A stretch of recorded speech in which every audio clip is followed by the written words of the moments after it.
अगदी जलद व अचूक बातम्यांसाठी पाहत रहा महामीडिया 24 सदैव तत्पर।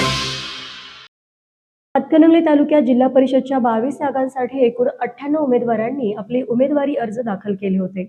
आज माघारीच्या दिवशी 57 उमेदवारांनी जिल्हा परिषदच्या निवडणुकीतून माघार घेतली असून 41 उमेदवार रिंगणामध्ये असणार आहेत। तर पंचायत समितीसाठी 164 उमेदवारांनी आपले उमेदवारी अर्ज दाखल केले होते।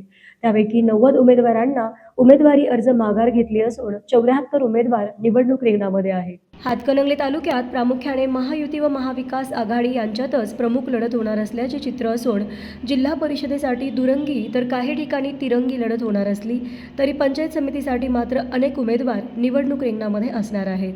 त्यामुळे एकंदरीतच हातकणंगलेत स्थानिक स्वराज्य संस्थेचे राजकारण तापणार आहे। माघारीसाठी मोठ्या प्रमाणात अर्थपूर्ण घडामोडींसह दबाव तंत्राचा वापर करण्यात आला। अनेक उमेदवारांना माघारीसाठी अनेक आमिषे दाखवण्यात आल्याची चर्चा दबक्या आवाजात हातकणंगलेत सुरू होती। माघारीनंतर लगेचच उमेदवारांना चिन्हांचे वाटप करण्यात आले। हातकणंगले तालुक्यात जिल्हा परिषदेसह पंचायत समितीला महायुती व महाविकास आघाडीकडून एकास एक उमेदवार दिल्याने राजकीय ईर्ष्या पाहायला मिळणार आहे। दरम्यान या जिल्हा परिषद गटातील लक्षवेधी ठरणार आहेत। कुंभोज, रेंदाळ, रुकडी, भादोले, शिरोली, रुई या जिल्हा परिषद गटातील लढती लक्षवेधी ठरणार आहेत। तर मग चला सबस्क्राईब करायला विसरू नका महामीडिया 24 न्यूज चॅनलला। महामीडिया 24 सदैव तत्पर।